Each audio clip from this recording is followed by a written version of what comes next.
시편 101편은 정치적인 의미를 많이 담고 있다 해서 정치시 그렇게 불리기도 합니다.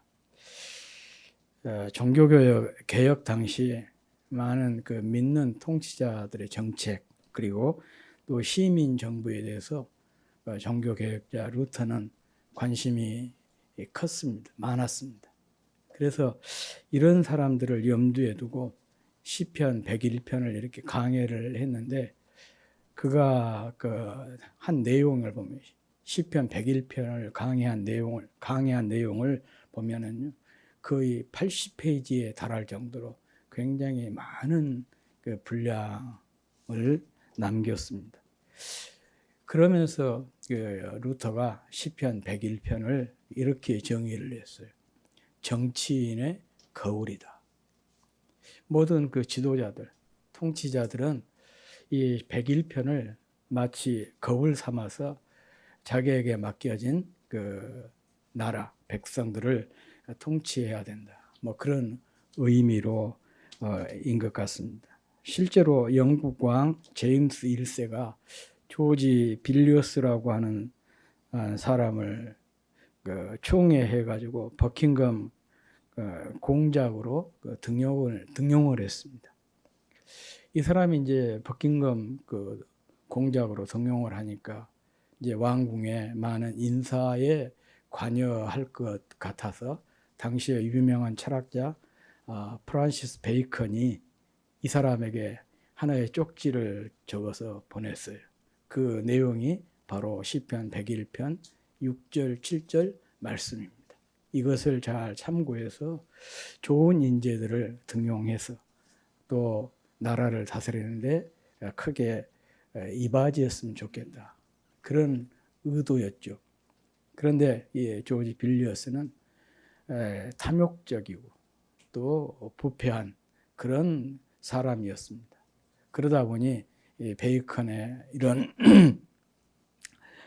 충고를 받아들이지 않고 오히려 문란한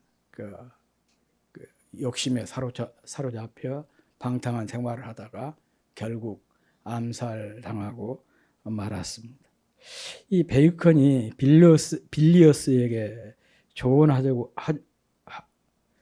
했던 것처럼 오늘날 사람을 이렇게 사용할 때 또 좋은 지도자를 선출할 때 특히 교회에서 지도자를 청빙하거나 또 투표할 때 우리가 꼭 염두에 두어야 될 말씀이 시편 101편 말씀이 아닌가 그런 생각을 해봅니다. 오늘 시편 101편은 다윗이 쓴 시입니다. 타이틀에 나와 있죠. 다윗의 시. 이 왕으로서 다윗이 내가 어떻게 하나님께서 맡기신 이 나라를 다스리겠다. 소위 말하면 다윗의 통치 원리 혹은 통치 철학이 담긴 그런 시입니다. 그래서 데렉 키드너라고 하는 분은 이 101편 시의 제목을 왕의 결심이라, 왕의 결단이라 그렇게 붙였습니다. 다윗이 왕으로서 자신의 통치 기준과 목적에 관한 그의 결심을 이렇게 잘 드러내 보여준 시가 101편이다. 그런 의미입니다.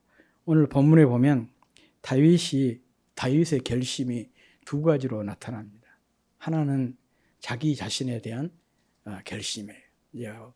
하나님께서 나를 왕으로 세우셨는데 하나님이 나를 구원하고 자격 없는 나를 이렇게 이스라엘의 왕으로 세우셨는데 내가 하나님 앞에서 이런 삶을 살겠다. 자기 자신에 대한 결심이고 또 하나는 이제 왕이잖아요. 왕이니까 내가 어떻게 나라를 잘 다스려야 되겠다. 그런데 나라를 다스리는 것은 자기 혼자 하는 일이 아니잖아요. 함께 사람들을 이렇게 등용해서 그들을 통해서 다스리게 되니까 소위 말하면 인사 원칙에 관한 그런 내용 두 가지를 결심을 합니다. 먼저 2절 말씀이에요. 함께 읽어보겠습니다. 시작. 내가 완전한 길을 주목하오리니 주께서 어느 때나 내게 임하시겠나이까. 내가 완전한 마음으로 내 집안에서 행하리이다. 소위 말하면 하나님 앞에서 다윗이 자기 자신에 대한 결심입니다. 그 내용은 완전한 길을 주목하고 완전한 마음으로 행하겠다라고 하는 것입니다. 특히 여기서 내 집안에서 행하리이다. 내 집안에서. 물론 이 집안이라고 하는 집이라고 하는 것은 다윗의 가정을 의미하겠죠. 그런데 이 내 집이란 표현이 이 시편 101편에 보면 2번 나오거든요. 7절에도 또 나오고 있어요. 여기서 내 집이라고 하는 것은 단순히 다윗의 가정에 한한 것이 아니고 궁궐, 자기가 정치를 이렇게 펼칠 수 있는 궁궐을 뜻하고 더 나아가서 나라 전체를 의미한 것이죠. 다시 말하면 다윗이 왕으로서 가정에서나 왕궁에서나 또 나라에서 정말 완전한 마음을 가지고 완전한 길을 주목하면서 살겠다. 그런 고백입니다. 여기서 다윗이 말하는 완전한이라고 하는 말은 히브리어로 타밈이라고 하는데요. 하나님께 제물로 드린 화목제물이 흠이 없는 것, 또 즉 하나님께 합당한 것, 하나님께 전적으로 헌신한 것, 하나님께 합당하고 하나님께 전적으로 헌신한 것, 이것을 탐임이라. 물론 이외에도 여러 가지 의미가 있습니다. 이것은 소위 말하면 우리가 닮아가야 될 하나님의 성품 중에 하나입니다. 그런데 다윗이 완전한 길을 주목하면서 완전한 마음으로 행하겠다, 그렇게 결심을 하고 있습니다. 다시 말하면 하나님께서 합당하게 여기시는 마음을 가지고 하나님께서 합당하게 여기시는 일들을 행하겠다, 그런 뜻입니다. 특히 내 집안에서라고 말하는 것은 삶의 모든 영역을 의미한 것이죠. 앞서 말씀을 드린 대로 단순히 문자적으로 말하면 다윗의 가정을 의미하지만 더 나아가서 왕궁, 나라 이렇게 얘기하니까 삶의 모든 영역에서 하나님께서 합당한 일들을 늘 마음에 품고 살고 하나님께서 합당하게 여긴 그 일을 주목하면서 그 일을 행하겠다라는 그런 결심입니다. 이는 다윗뿐만 아니라 우리 또한 삶의 모든 영역에서 이 온전한 마음을 가지고 하나님을 일상을 살고 또 하나님을 섬기는 그런 일을 해야 되는 것이죠. 동양의 이상적인 정치 철학이 왕도 정치잖아요. 이 왕도 정치에서 이 지도자가 갖춰야 될 중요한 덕목을 이렇게 얘기하지 않습니까? 수신제가 지국평천하라. 먼저 자기 자신을 잘 다스리고 그 다음에 닦고 가정을 다스리고 그리고 나서 천하를 다스려야 된다. 소위 말하면 왕도 정치의 지도자가 갖춰야 될 자질에 대해서 이렇게 동양에서 이 얘기하고 있는데, 소위 말하면 다윗의 말은 그런 의미예요. 내가 완전한 마음을 가지고 완전한 길을 주목한다는 것은 사적인 영역에서나 공적인 영역에서나 한결같이 하나님께서 합당하게 여기는 그것을 마음에 품고 하나님께서 합당하게 여긴 그것을 주목하면서 그것을 실천하는 삶을 살겠다. 그런 결단인 것입니다. 그리고 두 번째는 앞서 말씀을 드린 대로 인사정책과 관련된 그런 결심입니다. 흔히 인사가 많다라 그렇게 얘기하지 않습니까? 일이라고 하는 것은 지도자가 하는 것이 아니잖아요. 지도자는 일하는 사람이 아니고 지도자는 일할 수 있는 인재들을 이렇게 잘 발굴하고 등용해서 그들이 일을 잘 할 수 있도록 환경을 만들어주고 또 격려하고 그런 사람이 소위 말하면 지도자잖아요. 그래서 지도자에게 아주 중요한 덕목, 해야 될 중요한 일 중에 하나가 인재를 등용하는 거예요. 인사 정책에 실패를 하면 그 사람의 지도력은 심각한 어려움에 빠지게 되는 것입니다. 그래서 이제 다윗이 두 번째로 얘기한 것, 인사 정책과 관련해서 자기가 이런 사람들은 배제하고 이런 사람들을 등용해서 그런 사람과 함께 이 나라를 경영하겠다. 그 얘기예요. 그 얘기가 3절부터 이제 8절까지 내용인데 여기에 보면 두 가지로 여기서도 이 얘기합니다. 하나는 소극적으로 내가 이런 사람은 절대 함께하지 않겠다. 철저하게 자기 나라에서 이런 사람들은 배제하고 동시에 이런 사람들을 내가 적극적으로 찾고 그들을 등용해서 그들과 함께 나라를 경영하겠다. 그렇게 이 얘기를 합니다.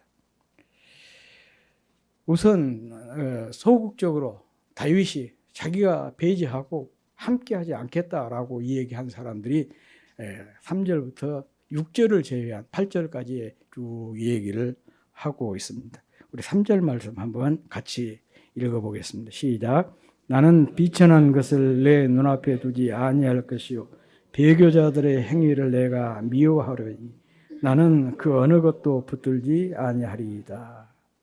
여기에 비천한 것, 비천한 것이 뭐냐? 악하고 쓸모없고 무가치한 것을 뜻합니다. 이것은 하나님께서도 악하고 쓸모없고 무가치한 것에 대해서 하나님이 철저하게 싫어하신 것들인데 다윗 역시 이 하나님의 마음을 품고 이렇게 악하고 쓸모없고 무가치한 사람들에 대해서는 자기가 철저하게 배제하겠다. 그렇게 얘기하고 있습니다. 이 말의 의미는 이런 뜻입니다. 하나님이 싫어하시고 하나님께서 좋아하지 않는 사람은 자신도 싫어하고 좋아하지 않겠다. 그런 얘기예요. 사실 이런 사람이 어떻게 정부에서 중책을 맡아서 나라를 경영할 수가 있겠습니까? 그래서 다윗은 이런 자들을 절대 허용하지 않겠다. 그렇게 얘기를 하고 있습니다. 이어서 5절에 보면 다윗이 허용치 않고 철저하게 배제하겠다고 한 사람들의 구체적으로 그들이 누구냐? 그들을 밝히고 있습니다. 5절 말씀 우리 같이 한번 읽어보겠습니다. 시작. 자기의 이웃을 은근히 헐뜯는 자를 내가 멸할 것이요 눈이 높고 마음이 교만한 자를 내가 용납하지 아니하리로다. 여기서 있습니다. 여기서 다윗은 사람의 성품을 입과 눈으로 이렇게 표현을 하고 있습니다. 눈이라고 하는 것은 입은 소위 말하면 자기의 이웃을 은근히 헐뜯는 자이고 눈은 눈이 높고 마음이 교만한 자. 이런 사람을 자기는 절대로 함께하지 않겠다. 그런 이 얘기입니다. 뒤에서 은근히 헐뜯는 행위는 은밀히 행해지고 서서히 확산되어서 공동체를 파괴시킵니다. 그래서 이렇게 은근히 이웃을 헐뜯는 자를 자기가 멸할 것이다. 이렇게 이 얘기를 하고 있습니다. 그리고 이렇게 헐뜯는 일은요, 언제나 무엇과 연결이 되냐? 교만과 연결이 되어 있어요. 이 부분을 우리가 심각하게 생각을 해야 되는 겁니다. 단순히 누구를 비방한다, 비난한다, 뒷담화한다라고 하는 것은 그 자체도 악한 행위지만은 그 사람의 심중에 뭐가 도사리고 있냐? 교만이라고 하는 것이 도사리고 있는 거예요. 그래서 바로 나온 것이 눈이 높고 마음이 교만한 자라고로 이어지고 있습니다. 눈이 높다라고 하는 하나의 관용적인 표현이죠. 물론 이거 긍정적으로도 사용이 되고 이제 부정적으로 주로 많이 사용되고 있지만 긍정적으로도 사용이 되죠. 참 저 사람은 안목이 있다. 눈이 높다. 그것은 특별한 안목을 가진 사람. 그런 사람을 관용적으로 표현할 때 눈이 높다. 그렇게 이 얘기를 하지 않습니까? 그런데 대부분은 부정적으로 사용이 되고 있어요. 눈이 높다라고 하는 것은 교만하다. 이 교만한 거에 대한 하나의 그 관용적인 표현입니다. 여기에 보면 이 교만하다, 그 마음이 교만하다 이 말을 직역을 하면요 이런 뜻이에요. 마음이 넓다 뜻이. 교만하고 마음이 넓다는 것은 무슨 의미가 있을까? 이 마음이 넓다고 하는 것은요 욕심이 너무 큰 것을 의미한 거죠.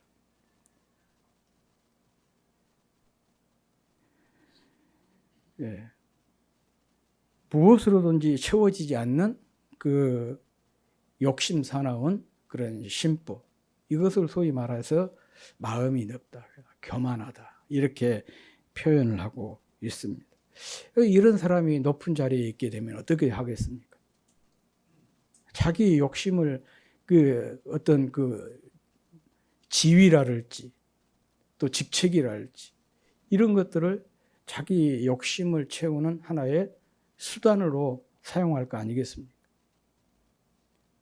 지금 특검 전국에서 아주 심각하게 드러나고 있는 문제 중에 하나가 이 점이잖아요. 지위를 이용해서 자기 탐욕을 채우는 것.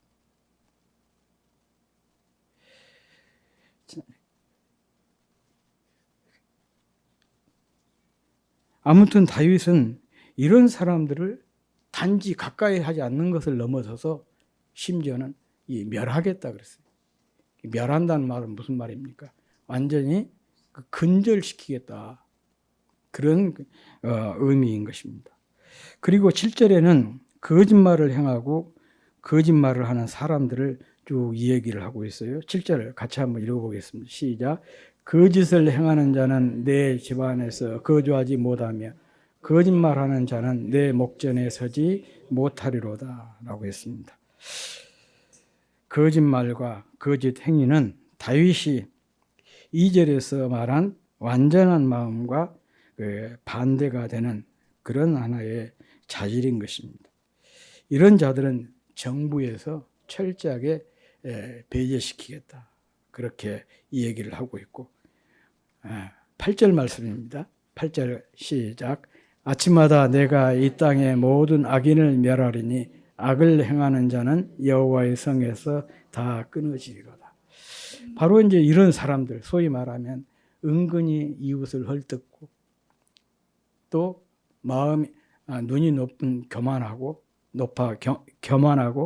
또 거짓말과 거짓을 행하고 거짓말을 하는 이런 사람들이죠. 이런 사람들이 소위 말하면 악인인데 아침마다 이런 사람들을 다 멸하겠다 그랬어요. 아침마다라고 하는 것은요 그런 의미입니다. 항상 그냥 한 번만 딱 하는 게 아니고 수시로 점검하고 살펴서 그런 사람들이 있으면 발본 세번 하겠다. 그런 다윗의 결심인 것입니다. 우리는 다윗이 이렇게 말하는 범위가 보면 7절에서 보면 내 집안에서 라고 얘기를 하고 8절에서 보면 여호와의 성에서 이렇게로 옮겨가고 있는 것을 발견할 수가 있습니다.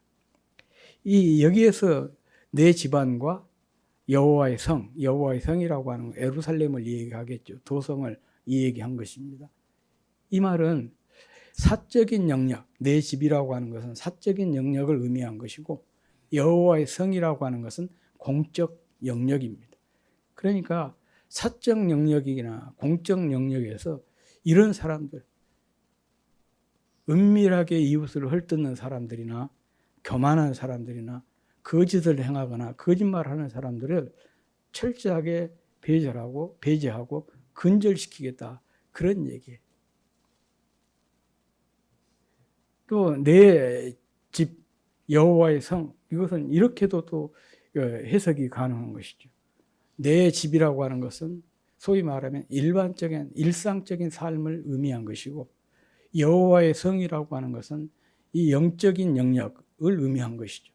일상적인 삶이나 또 이 영적인 삶에 있어서 이런 사람들을 철저하게 자기는 배제시키겠다.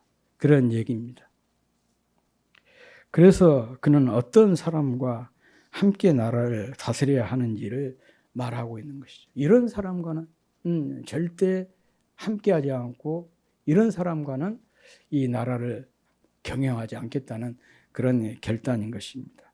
다시 말하면 완전한 마음을 가진 또 완전한 길을 주목하면서 행하는 그런 사람들과 함께하고 그런 사람들을 등용해서 그런 사람들로 하여금 이 나라를 사람들과 함께 나라를 다스려 나가겠다라고 하는 그런 표현인 것입니다. 그렇다면 완전한 마음을 가지고 완전한 길을 주목하는 사람이 누구냐? 그게 이제 6절에 잘 나와 있습니다. 6절 말씀 우리 같이 한번 읽어보겠습니다. 시작. 내 눈이 이 땅에 충성된 자를 살펴 나와 함께 살게 하리니 온전한 길에 행하는 자가 나를 따르리로다 라고 했습니다. 그렇습니다. 이 땅에 충성된 자를 살펴서 그들을 곁에 두고 또 그들과 함께 나라를 다스려 나가겠다 그런 얘기입니다. 충성된 자는 신실한 사람이고 온전한 마음을 가지고 온전한 길로 행하면서 하나님을 섬기는 사람들인 것입니다. 다윗은 여기서 이런 사람들이 나와 함께 살게 하리니라고 아주 강력한 표현을 사용하고 있습니다. 그들로 자기 곁에 머무는 협력자, 섬기는 사람이 되기 위해서 그들과 함께 하나님께서 맡겨주신 나라를 또 백성과 나라를 다스리겠다는 그런 결단인 것이죠. 다시 말하면 다윗이 항상 곁에 두고 싶어하는 사람입니다. 다윗이 항상 함께하고 싶어하는 사람입니다. 이건 다윗뿐이겠습니까? 우리도 어떤 사람을 좋아합니까? 신실한 사람, 성실한 사람, 말이나 행동에 있어서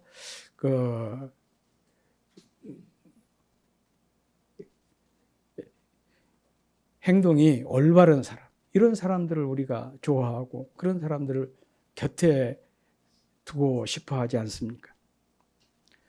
하나님도 마찬가지죠.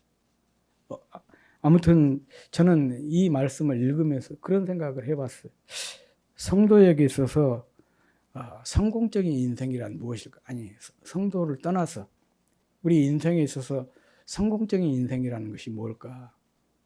그건 바로 누군가가 나를 함께 있고 싶어하는 사람이 많은 사람, 그 사람이 바로 성공적인 인생을 산 사람이다. 사람들마다 이렇게 자꾸 보이지 않게 거부를 해요. 같이 있고 싶어지를 않아요. 그러면 뭔가 인생을 잘못 산 거예요. 그런데 어디 가든지 사람들에게 환영받고 함께 있고 싶어하고 늘 챙기고 싶어하고 챙겨주고 그런 사람이 성공적인 삶을 산 것이죠. 함께 싶어하는 남편, 또 함께 하고 싶어하는 아내, 자녀, 부모, 참 이게 중요한 일입니다.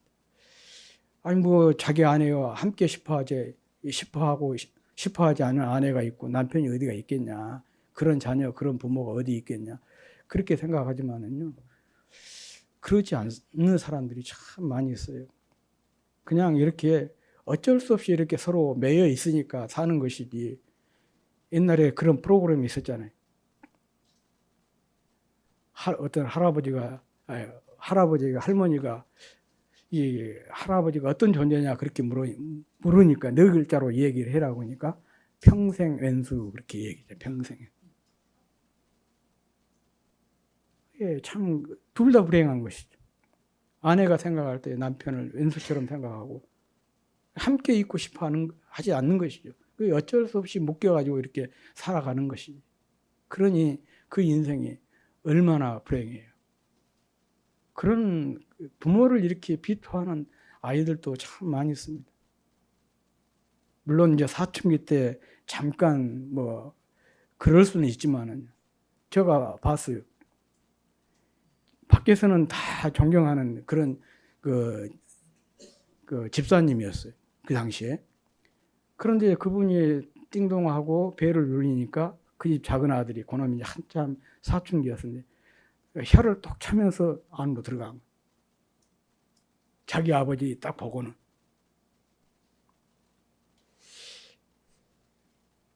참 불행한 일이잖아요. 아이들이 부모가 애가 보고 싶고 막 항상 함께 하고 싶고 또 그런 아이도 봤어요. 조그마한 아이인데 자기 아버지가 출근을 하면은 자기 아버지 사진을 딱 놓고 30분 동안을 운대요.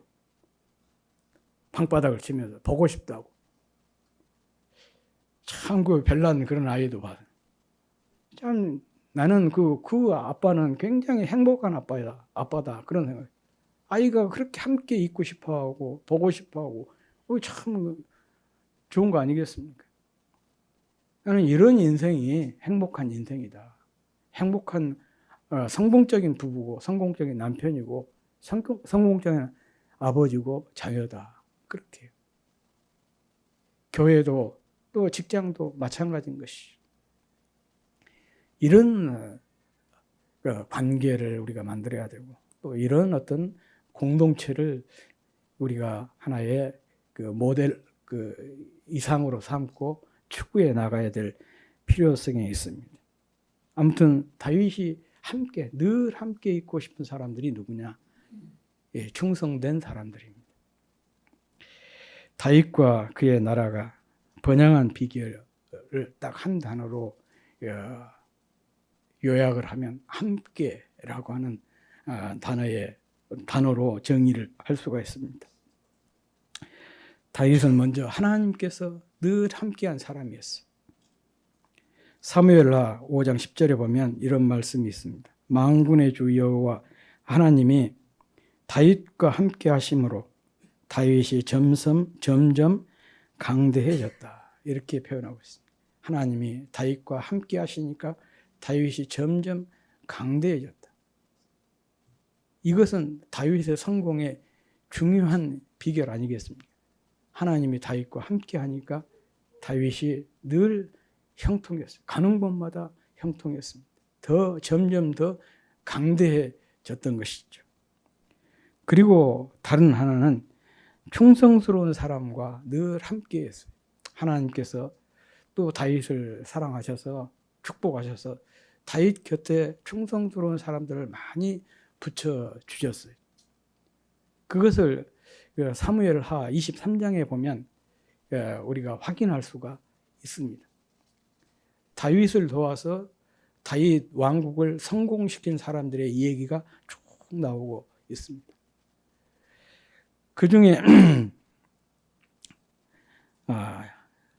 37명의 용사 이름이 나오는데 혼자서 800명과 더불어 싸워서 이긴 요셉 밧세벳을 비롯해서 다윗이 자기 고향을 먼 산채에서 바라보면서 혼잣말로 이 얘기를 했어요.